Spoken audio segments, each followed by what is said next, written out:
Welcome back, everybody, to Beyond the Bar podcast. Today we have a great guest with us, Angelica Aminov. She is in-house counsel and operations manager to a AR digital marketing company. She brings with her a very interesting background. You do something so different out of the box that we haven't really spoken to any attorneys that, do, but something that's been evolving, right? Continuing to evolve even on a daily basis, which is, AI. Yeah. So thank you for coming and sharing your experience, your journey. And we want to start by asking you, give us a little bit of background as to, what led you into the path of going to law school, and did you always want to do that? And was there other alternatives in your mind, in the back of your mind, that you maybe wanted to pursue? Why did you pursue law, basically? It's a long story. So for most of my life, my identity was tied to medicine. I wanted to go and become a doctor. I wanted to become a neurologist. I majored in neurobiology in college. I interned. I did everything, to be a doctor. And, if I was honest with myself earlier, I would have saved myself a lot of time, a lot of time studying and a lot of stress, because it really never was for me. I just kind of set this goal for myself, and I thought, you know what, this is what I'm going to do. Convinced myself that this was the right choice. And it was the spring of my senior year of college when I had to start studying for the MCAT. I was like, you know what? I don't know. I don't know about all that. My daughter's studying for the MCAT now, and it's grueling. It is. I looked at the road ahead, and I wasn't excited as much anymore. When I was 13, 14, 15, I was so excited about the idea of going into medical school and residency and my fellowship. And then when I was a little bit older and it was so much closer and, so much more tangible, I finally admitted to myself that this wasn't actually my dream anymore. And I shifted gears. I bought LSAT books instead.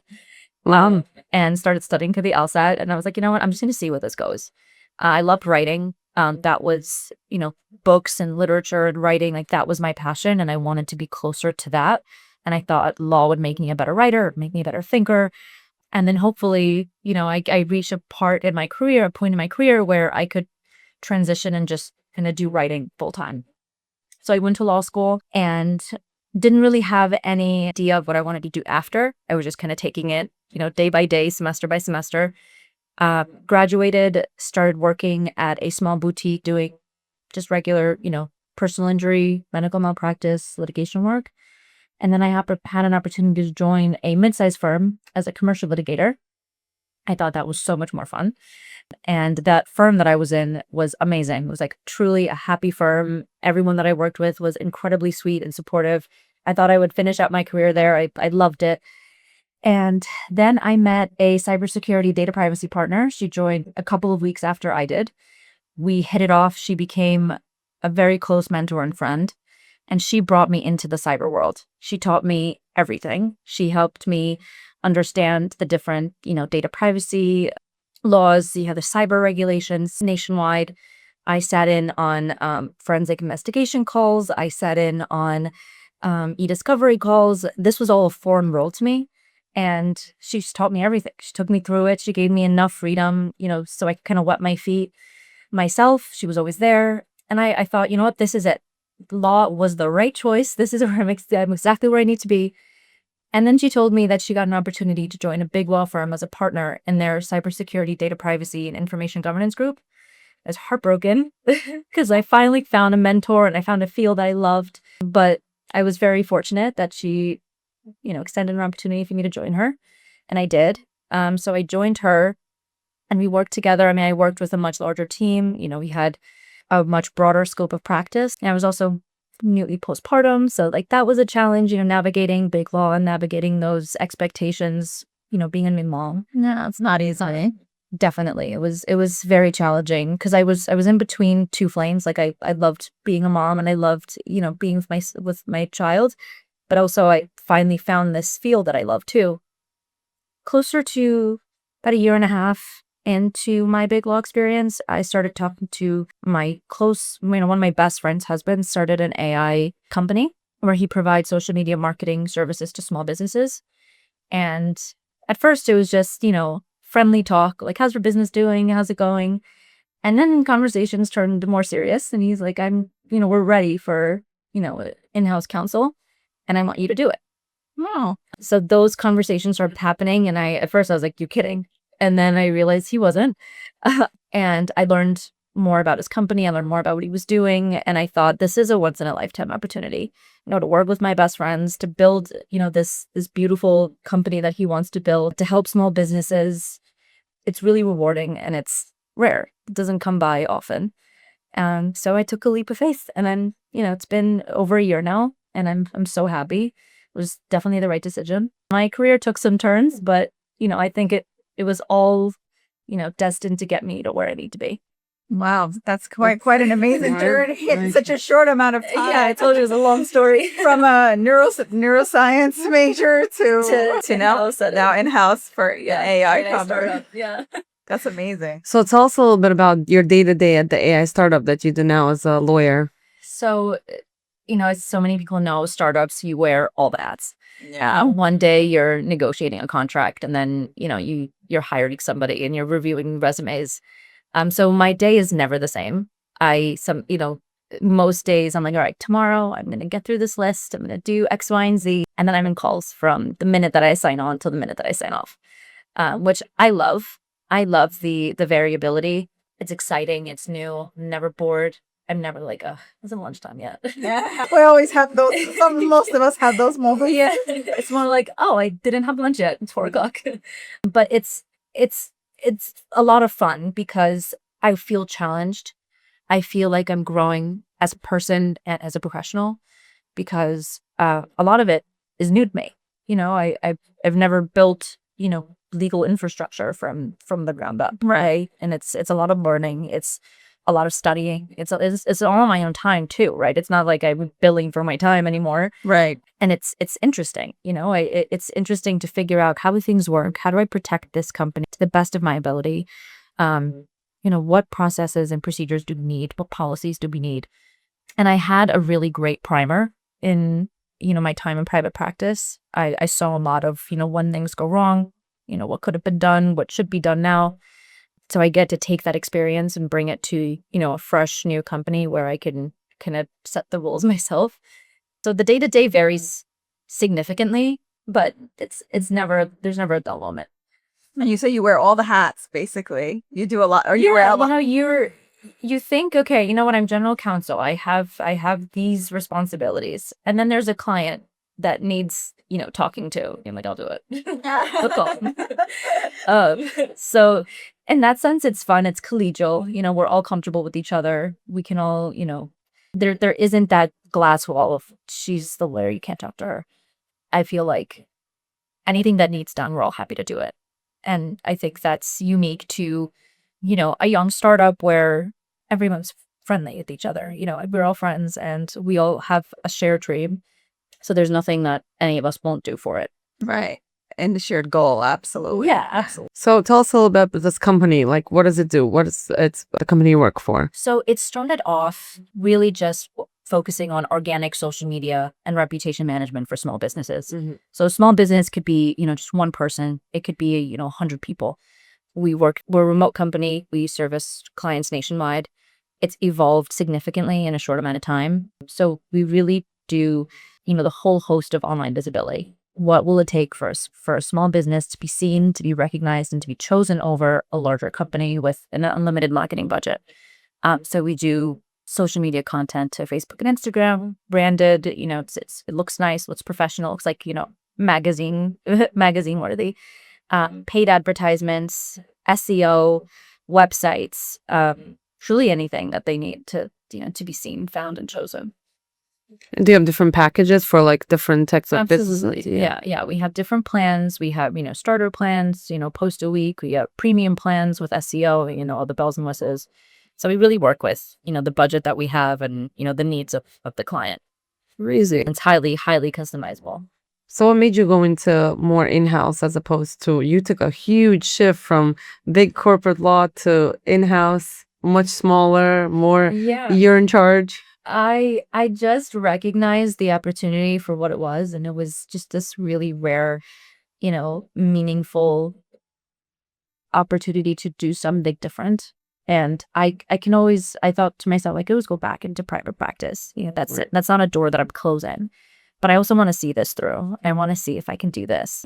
So do they manage all the social media, that they do the content, they do the taping, everything. And so how does your role play into that with what they do? You oversee everything? Do you supervise? How does that work? Yes. So we don't do like videography because again, we're remote. So we don't have people like on site to go in and film, but we do everything else, graphics, and we do, responding to reviews and cross promotion. We feature positive reviews on social media and vice versa. But for me, what that looks like is, are we being safe with what information we take, right? A lot of what we do is public, right? We post it online, so we don't have to worry about, taking non-public information. But, usernames, passwords, we want to make sure that all of that is protected and safe.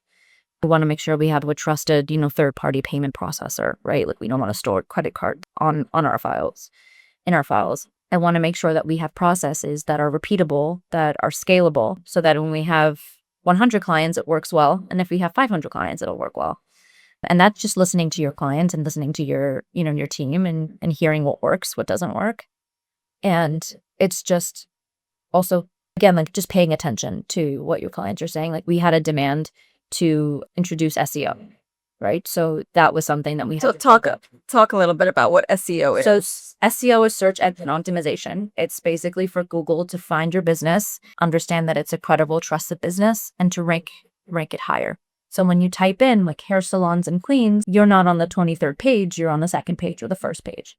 And there's, a whole science behind that. Yeah, there's like a whole host of things to do with that. A lot of it could be automated, a lot of it is manual, but we figured that out. And we've offered that service for a couple of months now, and it's been going really well.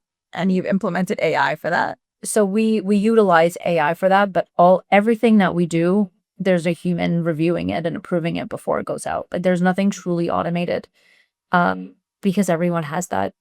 We have that bindable check. Whether I look at it personally or whether our account managers look at it personally, there's always someone making sure that, okay, this looks great. This matches, what the business owner wants. Good to go. Okay, so I have a question because, we've dabbled some with SEO a bit. How do you get someone to be from 23rd to number 2? It's a multi-step process, right? So first you want to audit your website. Do you have large files and large images that are slowing down how quickly your pages load when someone visits your website, both on mobile and on a desktop device? You want to have keywords implemented throughout your website in a natural way. You don't want to, flood your page with certain keywords. So, it looks unnatural. So you do the website design as well? We have that offering too. Yeah. If a client doesn't have a website, we have a developer who's brilliant, who can create a beautiful website for you. A lot of our clients already have them. They give us, they share access, and we're able to go in and make ours. Or sometimes you can just edit the website. Yeah. Make small changes that you think that would make a big impact. Yeah.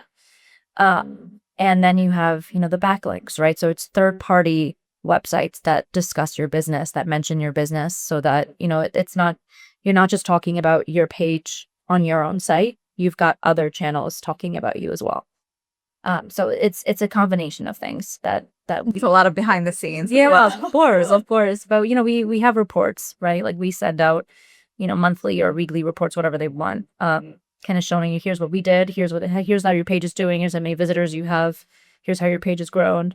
So there's a lot of involvement and there's a lot of transparency with what we do. So generally your clientele consists of what kind of work? We have a lot of restaurants. Restaurants do really well on social media. We have barbershops, pharmacies. We have a lot of, clients in the automotive industry. We have some professional service clients, a law firm. We have financial advisors. We really work with everyone. There's not a business that we turn away because they don't do well on social media. We can make it work. So any business basically. But the majority you would say would be restaurants. Well, restaurants is a large chunk. Yeah. Because the demand is there, right? If you go to a restaurant, you want to see what the food looks like before you go. You must make sure no one had food poisoning there. The graphics are very important. And they're visually more appealing than, maybe a So, you were mentioning, we were talking a little about AI, right? So AI right now can do a lot of this stuff in terms of make the website for you, do the SEO for you, and if you prompt it correctly, obviously. Yeah. So how does your company in terms of compete with that? Because you have all these apps and different websites that could do everything for you technically now. Yeah, for sure. We know that. And that's something that we had in mind. So first of all, we're priced in a way that reflects, a lot of this automation. We're not, charging thousands of dollars a month to do things that we know that AI could do quickly. There's also limitations on what AI can do. Just a couple of months ago, the images that AI was spitting out, the fingers looked weird and, it didn't quite look right. Now there are improvements, but there's also that human component that we offer, right? We have graphic designers that are working on the images that, are perfecting them or making them look professional. And a lot of businesses just don't have the time or desire to do it. They want this to be fully managed. We have a self-service option. If you want to use our software, you're welcome to do it yourself. Most of our clients are like, no, thank you. Yeah. They want to focus on their actual work. And that's the beauty of, utilizing an AI tool in the way that we are, because we can give business owners time back. I think it's undeniable that, having some kind of online presence is important, but a lot of people don't know where to start. A lot of business owners are older and don't really know how to use the technology in their favor and appreciate having somebody that they can call and say, hey, I'm running a special. Could you do a quick post? No problem. That's our forte. Yeah. So it's nice to be able to offer that, at the rates that we do, because we recognize that sure, you can do it yourself, but you don't have to. You don't have to. Yeah. You can focus on your business and let someone else who knows what they're doing handle it. Exactly. And so, social media is so big now. Everything is online. Everything is Facebook, Instagram. Your, marketing used to consist back, 20, 30 years ago of commercials. Yeah. And now, it's, I think, does anyone even watch commercials anymore? It doesn't need to be this big investment anymore. No. TV time is so expensive. It's expensive. And also, we're all on our phones all the time. Yeah. No, I don't remember the last time that I saw a commercial. I was like, no, maybe I'll look into that. Because radio, I feel like not that many people listen to the radio. Everyone has their playlists in the car. Or their apps, audiobooks. Yeah. Spotify, Apple. There's no shortage of how to keep yourself entertained. No, there isn't. Yeah. So before, when I was younger, I kind of wanted to watch, whatever Beverly Hills 90210 and the commercials, that would probably prime time spots. That's how you find out about new stuff, right? New, like the new shampoo or whatever. But now it's nothing. Or the restaurants in the neighborhood. Yeah. Now there's snack time. Like, all right, after those, I'm gonna go get myself some tea. Exactly. I didn't even see that. But now you're scrolling on your phone. You see an ad. You're like, oh, that actually doesn't look that bad. Mm-hmm. Half a mile away. Yeah, maybe I'll check it out. And now social media tailors to people what they want already, and they know what they're thinking about, what they're saying, what they're talking about. It's kind of scary a little bit. I feel like Siri's listening. Yeah, get out of my head. But no, it's definitely evolved, and it's really so important for the business right now to have a presence online. Right. It's almost as if you don't exist. Our founder has spent his entire career in this industry. So he knows. He's like, I've been in this industry for over 10 years. I know that this is a real need. There's a real demand for it. And, he said, why not do this myself? No, I've worked for other people for so long. I have this idea to do it myself. I want to try. Good for him. Yeah, I respect that. Yeah, entrepreneur. I'm going to ask you an interesting question recently because I've encountered this. Google reviews. Yeah. They are a huge part of your ratings. Google in general. Yeah, Google in general. Like Google, we have an issue with you. But tell us, it's really unfortunate because there are people who, especially competitors in the business, that you're in, will go on your site and they will put false reviews down, let's say, or something like that. And when you have a buildup of them, it really affects your ratings. How do you manage things? How do you manage that? That's actually part of our subscription too. We do review monitoring. So we review every review that comes in, And Google has specific requirements for what qualifies as a credible, legitimate review. And if it doesn't hit those parameters, we report them. So if somebody says, oh, the hours were listed incorrectly on on Google, you didn't actually have experience with the business. So that's in a review that we could take down. So that's something that, again, the human element is important for, because we have someone manually looking at these reviews saying, yeah, something doesn't smell quite right. I'm going to report this and escalate it. Also, Google has procedures in place to detect spam. They're not as efficient. Like sometimes you need to bring it to their attention for them to realize, oh yeah, this is truly not an accurate review. But I've seen restaurants like go viral overnight. A famous influencer will walk into a restaurant, post a review, and then you've got 1,000 new reviews overnight. If you look at that page in a day, all those new reviews are taken down. Really? Because Google detects like this is not possible. It's irregular. Right? Yeah, you had 30 reviews in 1 year, and now overnight you have 1,000 new ones. But it is possible. For us, well, also these reviews are coming from places, in different states, right? If you have a restaurant in Queens, New York, and you've got a review in California saying it's the best pizza I've ever had, Google's like, I don't think you were actually there, especially if you have enough of that number. Right. So that actually happened to one of our clients. They went viral, and they just had an influx of reviews, and Google took it all down. Oh, wow. Yeah, they want to establish, they really want you to have real, legitimate experiences on your Google page.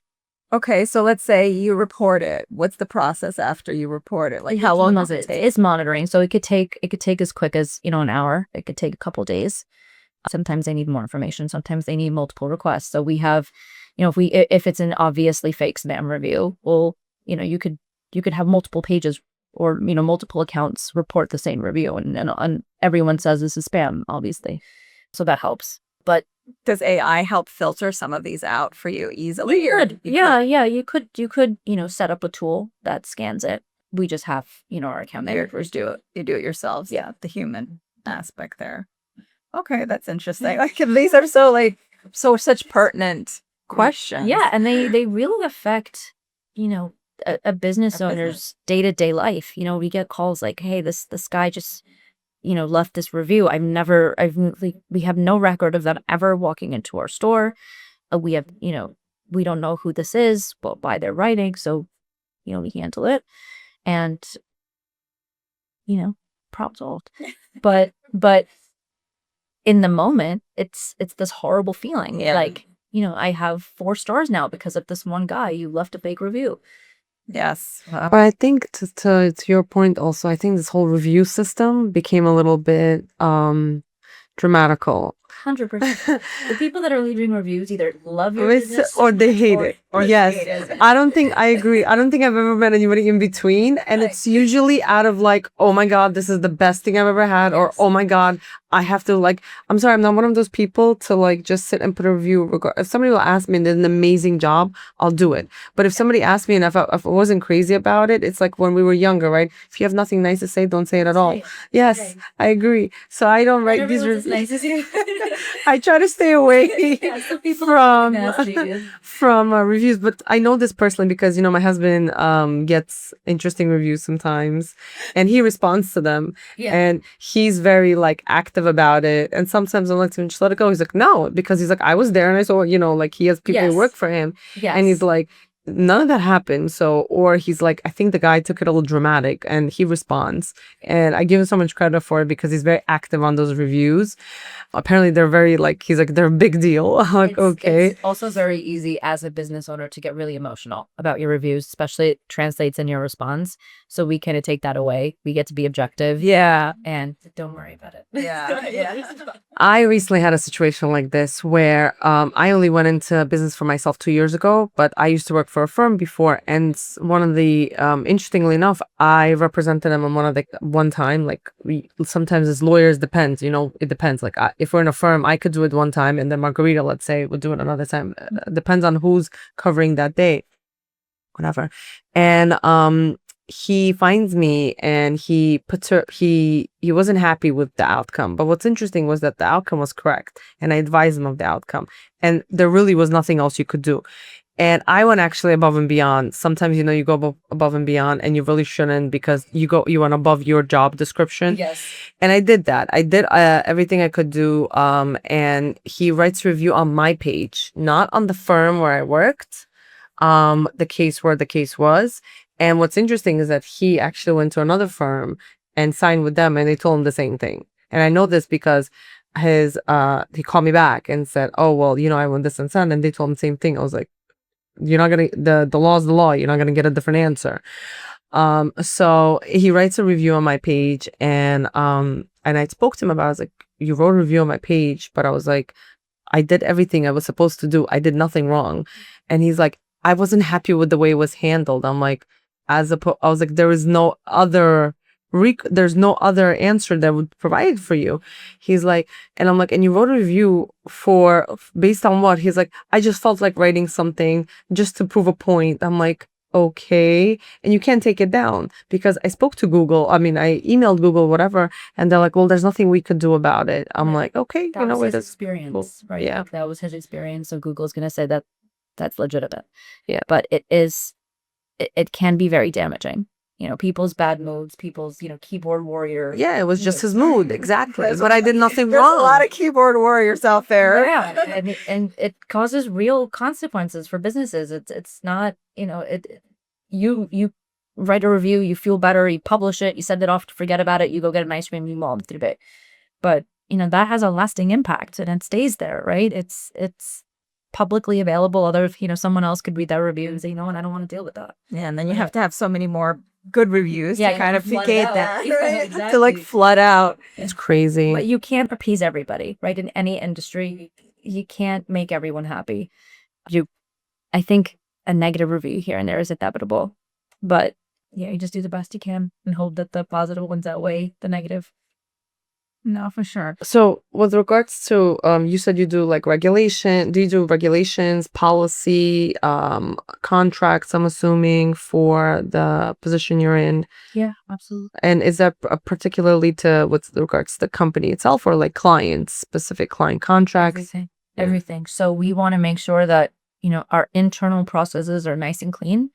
I don't want to be up, I don't want to cause friction, right? If decisions need to be made, if things need to happen, I don't want people to say, I have to ask Angelica first. It's all very clearly set out. We have, a whole host of different policies that address different issues that could come up. And we also want to make sure that, our vendor relationships are also nice and clean. And, our clients' expectations are set out, and, we have, client-facing policies. We have, internal policies that we utilize when we work with outside service providers. So it really covers the whole picture. You don't want to have to be in a position where you're scrambling because you don't really have any set of instructions, or you've never done something like this before. So you have to reinvent the wheel. When I joined, I wanted to kind of solve that problem in advance. I didn't want to be reactive. I wanted to be proactive about as much as I possibly could. Things obviously happen, right? There are novel experiences all the time, but to the extent possible, I wanted to kind of make those insurance policies for myself. Well, of course, I had the time. like there's challenges always in any kind of company that can arise. What are some legal and ethical challenges that can arise in a company like yours? I think there's a lot of excitement about deploying AI tools. There's, you're spoiled for choice. There's so many. Yeah. And actually, I think it's important, whether it's my company or any company, is to figure out, do I actually need this? Is this going to solve an actual problem that I have? Is it just a convenience, or is it just, the new cool thing that I want to have? Or create a bigger problem. Right. It's also hard to foresee what can happen because it's just so nuanced and it's so new. It's just, potentially there could be so many variables. Yeah, of course. So, to the extent possible, there shouldn't be, and I say this with, our own leadership teams, like, let's not rush into something that, we might get our feet dirty because we did, right? You want to think about it. We want to really assess whether this is something that we need or not. And sometimes you don't know. Sometimes you deploy a tool and you're like, wow, this solved a problem I didn't even know I had. But sometimes it's the opposite. So, don't rush to keep up with the innovation. let it settle first, see if you actually need it. Feel the waters out. Yeah. Feel it out a little bit. You don't want to be anybody's guinea pig, especially when it's, your business, your clients, your reputation on the line. And So when trying out new tools, let's say, like, what kind of caution do you exercise? Like, if you were to introduce this specific or, deploy a specific tool with a certain business, how would you go about doing it carefully? well, there are, as I said, many tools available, right? So we were looking into, is there a sales tool that we could use to maybe, cold fall, right? Instead of us having to do it. There are tools available. No. I looked into it, and it's not permissible by the TCPA because it's considered a robocall. Even if you have an AI agent that's trained, you give it a script, you give it, if they say this, say this. The headache was not necessary for us, so we decided to not proceed. And even though it might be annoying for our sales team to do it, we do it because it's the right thing to do. So it's just doing a little bit of research. Just because something sounds really appealing and it could save you a bunch of time and it could maybe make you some money, I think it's still worth looking into it, saying, is this too good to be true? Can I actually do it? Is it worth It's a lot of learning along the way. It's a lot of learning. It's a lot of learning. And I think there's, a mismatch between either the appetite for AI and like the legal and regulatory guidelines that you're not keeping up. Oh, I don't think there are regulatory legal guidelines really right now in place. They're coming, but they're very vague. Yeah, because there's so many unanticipated, and it's such a novel use case, right? This is like the biggest technological advancement in our lifetime, right? So it's only understandable that it's going to take some time for the law to catch up. But I think we have a responsibility as business owners and as leadership to make sure that we're being responsible. No, absolutely. It's definitely important, especially when we're testing out these waters right now. It's just not worth. Yeah, you don't want to stifle innovation. Like, you don't want to be behind. No. You also don't want to be careless. Well, given all that, right, because it's changing so rapidly and so quick with new innovation coming out all the time, or it's constantly updating itself, I've, thought about different ways I can implement it in my legal day-to-day. But then I've always been very concerned, like you said, with the regulations behind it and what am I allowed to and what am I not allowed to, because I have so much client information. Yeah. And so I'm always, I haven't, took the step yet, but just trying to do research in terms of hey, can I do this or can I do that? Plus I also am very, like you said, kind of afraid more or less to try to start integrating things, because it's everything could just stop working, and that's your biggest fear. Right. So I don't know, where do you see it, I guess, going, or more lawyers becoming more, I mean, a lot more lawyers are definitely getting into it and using AI. I'm sure you heard a lot of different court cases come down in terms of lawyers not being, like you said, they don't use the human aspect to it. They're not checking or double checking themselves, and they're gotten into some trouble. But Especially then with case law, yeah. these made up fictitious Yes. cases. I had hallucinations all the time. I can't trust it. And so with that also, right, where do you see this going in the next 5 years, let's say, in terms of AI and lawyers, and what predictions do you see, even based on what you're doing now, right, in the position you're in terms of how we would use it? Would we use it more, because one of the biggest problems you have from people right now thinking about law school is will AI replace me? Yeah. So I don't think AI will replace lawyers. I think you can't replace, trusting somebody and getting, you can't replace strategy. You can't replace, calling somebody during a really difficult time and, sharing what you're going through, and having someone on the other end saying, we'll get through this. I will help you. We'll discuss, and coming up with a strategy tailor focused to that person's needs. I think those qualities are irreplaceable because they're uniquely human. Yeah. What I do think will happen is that AI will clean up a lot of the time that we spend doing things that we don't want to be doing. And if used correctly, it can free up time to counsel clients more effectively, to spend more time, servicing your clients instead of, doing a lot of the background prep. It could help with legal research. It could help with discovery prep. It could help with deposition prep. All of those things that, can be outsourced, will be probably, but that human element of having somebody in a courtroom defending you cannot be replaced. Okay, fair enough. A lot of the nitty gritty work can be done. Yeah, maybe some of that busy work can be cleaned up. But again, we still see that there are mistakes happening constantly. That's why even in our business, like, we don't trust AI to run the show. We have a whole team of people making sure that everything looks clean and looks professional and looks correct. You can't, and that's kind of my trepidation with AI and just technological advancements in general. Like, while they're really exciting, there's a cost that comes with convenience, right? But if you outsource all the aspects of your life that make you human, where does that leave you? Yeah. So it needs to be done with care. Like, AI is a tool that can make all of us smarter. And at the same time, it's making the bad guy smarter too. I say it makes. I tell my kids AI is making us all stupider. I say the same thing. I'm with Margarita. I tell the kids it makes you dumber because you're not actually wanting to think for yourself. Right. Because you could prompt AI to think for you. And that's the problem. Exactly. If you use it as a crutch, it'll make you dumber. If you use it as a tool, it'll make you a lot more intelligent. But I think the generation now that's growing up I think it feels like is lazier than ever. And they want to do less. They want to get away with more by doing less. Yes. And it's quite sad. I feel like it's just. I think there needs to be a little bit of like manual reprogramming. Like, I can ask chat, or let me take the long way and think about this myself. Where did I hear this recently? I heard from one of my friends or somebody that so I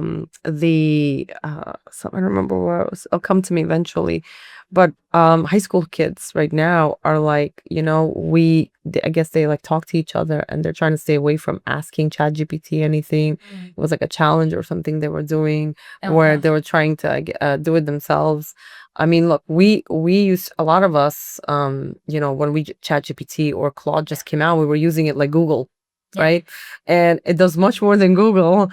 But like older generation, like a little bit older than, they still use it like Google. They don't know like what to do with it. And I know like younger, because it's coming out with the generations, they're very quick and adapt and they don't prompt it without it. Right.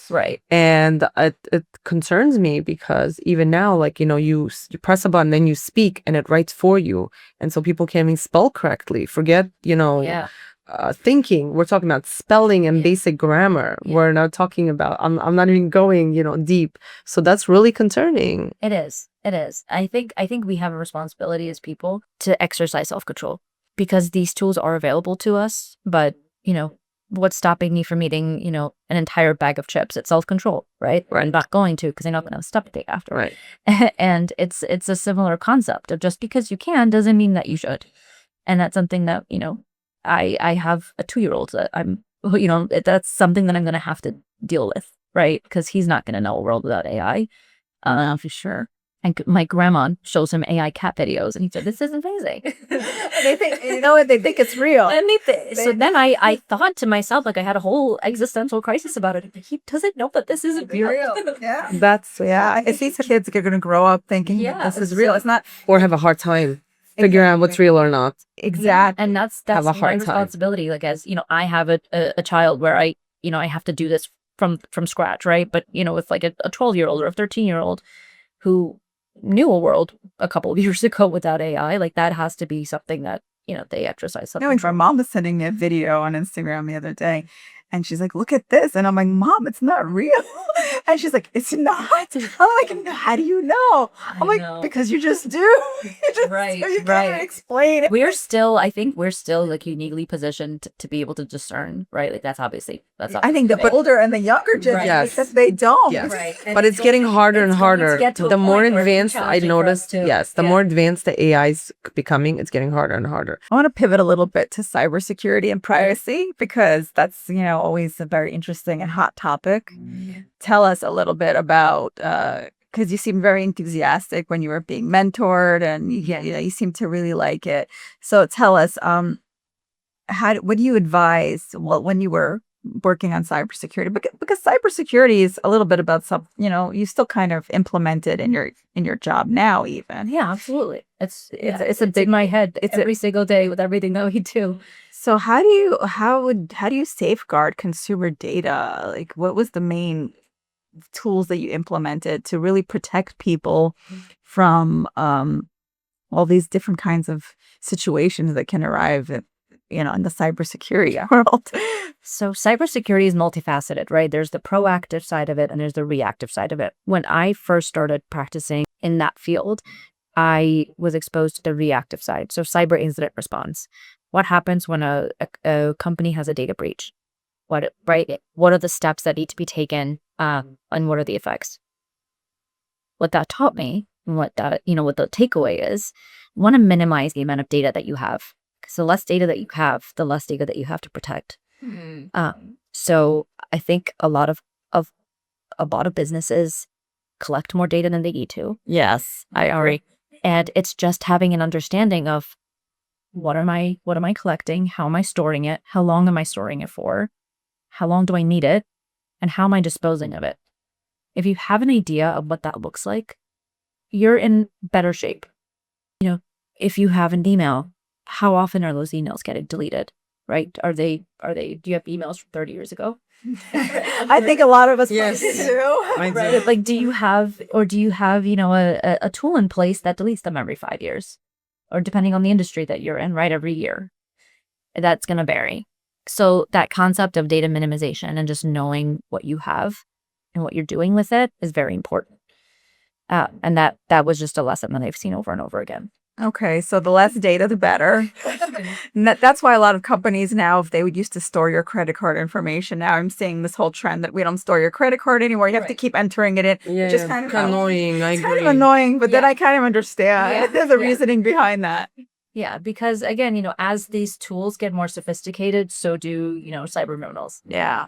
So what about storage? Like, I'm very concerned about storage, right? Like, we have everything's emails and pictures and drives, and like I put as much as I can into my CRM system, right? That I pay for, that's heavily protected because it's cloud based. But like the emails, and obviously because we had a guest on before who told us we're not allowed to use Gmail, which we know very well. For health For health information. Yeah. But everything in general, we put everything through. He specifically said, do not use Gmail. Yeah, we put everything through our the company name that we pay for. Yeah. Through Gmail that I pay for. But he was very particular in terms of like, one, don't use Gmail, and two, try not to store same thing you're saying, anything on the emails to begin with. But like, how in terms of storage, right? Are you just saying keep it in your own records in your CRMs or what? So we're finding that people are moving away from physically storing files, right? Yeah. We don't really need physical files as much anymore, Right. right? So then it becomes, okay, where are they stored? Are they stored on a local drive? Who has access to it? Right. Usually it's on a cloud. So cloud storage is a great option, right? These, if you have an established cloud provider, they, like Microsoft Azure as an example, like they invest tons of money into, security infrastructure to keep your stuff safe. The issues with cloud storage isn't, because the company isn't doing a good enough job. It's because, maybe the passwords are weak. You're using the same password for your, personal Facebook account and your professional email. We can't remember all these passwords. Password managers.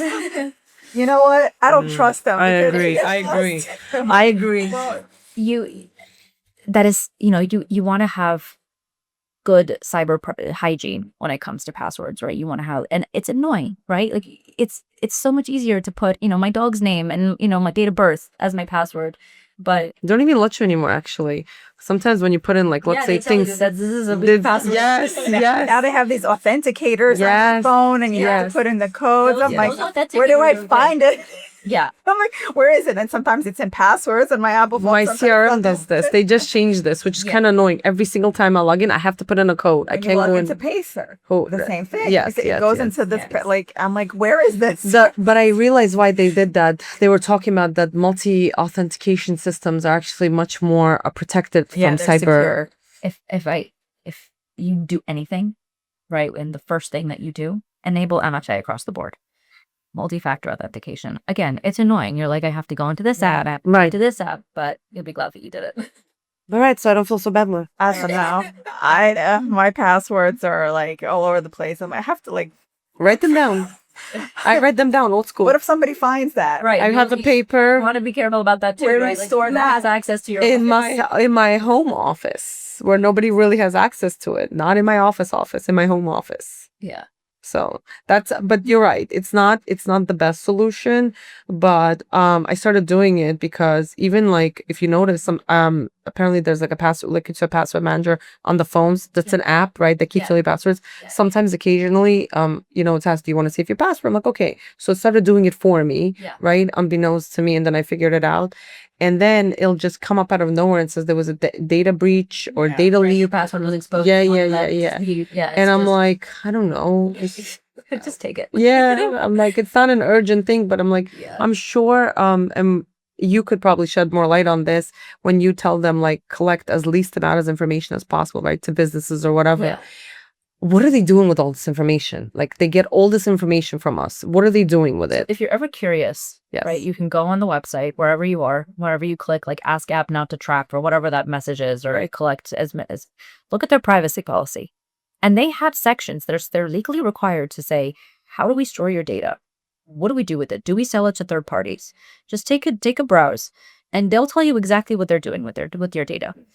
Sometimes you sign up, you put your email in, you want to buy like a shirt, and they say, put your email in for 50% off. And as soon as you put your email in the next couple of days, you get all these random emails, Yeah. spam. Yeah. Right? Maybe And they're selling your data, right? And you don't know. You just put in your email. You wanted to get a discount code to buy a shirt. And now your data was, your email was sold to all, this list of, other providers. And now you're getting a bunch of spam. I have a designated email for them. The one where I barely check for all these subscriptions or whatever. Yeah. Because you're right. Sometimes to buy something is impossible without giving them a damn email. Yeah, exactly. So, Or you get a a secret discount code by spinning the wheel. You put your email in there, and then all of a sudden you get an email from Experience saying that your email was shared on the dark web, and you're like, and rolling credit monitors. Yes. and then you sign up for pay all this money for these companies to secure your. Is there actually that's a great thing. A friend of mine was telling me about it. A friend of mine, she was like, I Google occasionally I Google myself, right? As we're supposed to apparently, and see what's on the web. So she was like, one time I she's like, Google me, you can't find me. I was like, how'd you do it? She's like, I pay a company like you just said, where they completely stripped me from all online activity. You can't find me. Not Yes, she has a Facebook, but she's like, you can't find me if you search me. Yeah. And she did it for multiple reasons, based on her, what she does for work. But she did her husband. Those are real. Those are real services. I have to look into it. But the reason she also did it, she had her identity stolen. Mm-hmm. And she had such a hard time trying to, prove that her identity was stolen. It's a big headache. That's why you want to do that to us. Yeah. And after that, she's like, that's it. I'm done. It took her so long to clean up a lot of the mess that was me. And she did that, and I'm looking into it myself because it's like there's so much. But how do you do that? You have an online presence. That's the other you thing. You have a social media presence. How do you completely strip yourself without it affecting you and your business? That's when I was looking into it, that's what I was gonna ask exactly. Margarita. I'm sure there's, I don't think it's, all or nothing, right? Like I'm sure you could say, I want my professional business listings to remain active. I want these random sites to pull my address, like my personal address off. Because that also happens. Like you Google yourself, and like I've seen myself, my old address was published. And I was like, wait a second, how do they have this? This is Even when I remember, I'll never forget when I was registering as an attorney, you had the registration, the cards,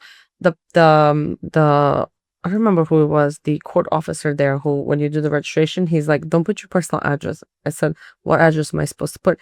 He's like, put where you work. He's like, you do not ever want to put your personal address on these because anybody can find you. And I understand you because at that time I had just had one kid, and I'm like, oh, you're right. And I just like completely, at the time I was like, whoever I was working for, I just put it, and I changed it later on. But it's true. It's very dangerous because you never know, who gets upset or whatever it is. Yeah. It's crazy. It's amazing. So now, besides everything else we do, now we have to worry about this too. Security, cybersecurity. Cybersecurity. Working in that, working in cybersecurity has made me the most paranoid person possible. Like, no, I mean, no pictures of my kids online. I agree. Not gonna happen. I agree. And- Especially since due to the age. Just like I agree. The dark web is a scary, dark, deep place. You don't know what people would do with those photos of your kids. You want to take as many precautions as possible. No, for sure. So how has the rise of cyber attacks changed the role of corporate counsel? It's made that role a lot more cross-functional because you're not just working with other lawyers anymore. You're working with, the head of IT.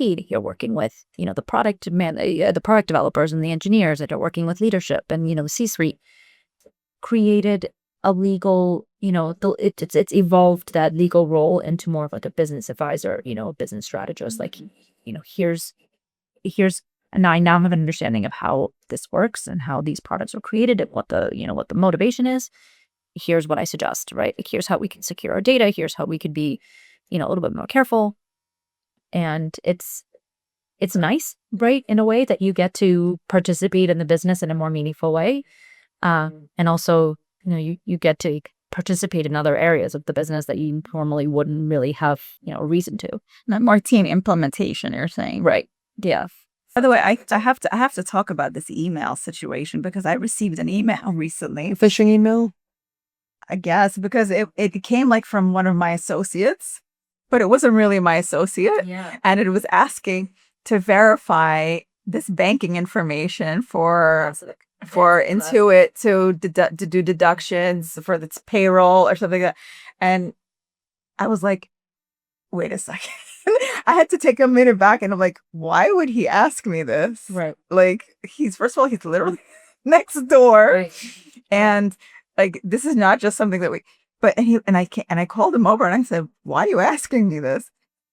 And he's like, that's not me. And I didn't realize until like, it's so scary. Yeah. How really good. they know everything. They know your employee's name. They know who they need to do it for. They know which bank it's from. They know everything. Really good. And the email, if you look, you don't really pay attention at a first glance because it just says the name. Yeah. But when you click on it, it has some other. Like I'm missing. Yeah. There's, Yeah. balance that. How this is crazy. Yeah, it is. That goes back to like you have to be really discerning. And I was actually gonna reply to that for a minute there, and I'm like, especially if like you're on the move, you're walking into court, you're checking your emails really quickly. You're like, yeah, approved, move on. And that I think that's the goal, right? To catch you off guard, to catch you like first thing in the morning, you're a little sleepy, you're like viewing emails, you click on the link. Yeah, if it wasn't so it was such a very odd question to ask, but the fact that whoever sent it knew so much already was really scary. Yeah, I mean, a lot of it is automated. I don't think this was automated. I think this was like somebody like I knew stuff. Yeah. But the phishing emails are getting really sophisticated, and really you have to be really careful. Like the most the classic ones are financial related, payroll. Send a wire, receive a payment, DocuSign, sign this document. Especially lawyers that you guys we send DocuSign every day. Yeah. So those are big ones, and you have to be careful about those. Yeah, these hackers it just adds more things to do. You're like, and now on top of everything else, Can AI somehow filter that for me? yeah, you have AI. Well, your email provider should have a spam filter option. They do, but you know what? Like I used to work for a firm, and they were very big on that. Like the phishing emails you're talking about. Like we used to like random emails used to come from like the managing partner. I'm like, what? And like sometimes they made sense, and sometimes I'm like, that is the randomest question I've ever heard from him. Exactly. And sometimes I would just call. I'm like, I'm sorry, did you just email me this? He's like, no. He's like, and you're not the only one. He's like, my email somehow, apparently I emailed a couple of associates this, and you're like the second person to call me today. I was like, well, I didn't see the email till now, but we have a very good IT guy. We had a good, he's still there for what I know, but he was very good about tracking and like these phishing emails. And no matter how much you would do spam filters, he's like, they're getting, and same thing what you said, they're getting better and better and getting through the software and the spyware. I mean the cyber protections. And it's getting harder and harder, unfortunately. Yeah, But like I said, AI can make us all smarter, including the bad guys. As we were talking before, like two-factor authentication is a really great first step. Just employ it everywhere, personally and professionally. It's time consuming, but it's worth it. It's worth it. Yeah. We commend you. So it's an amazing journey. You've accomplished so much in so few years. And we wish you luck with this. Thank you with this startup, and I'm sure you're going to do great things there. And your boss, whoever he is, lucky to have you. Thank you so much. It's mutual. Thank you for coming. we Thank you. thank you Such for a pleasure. Yes, we definitely learned a lot.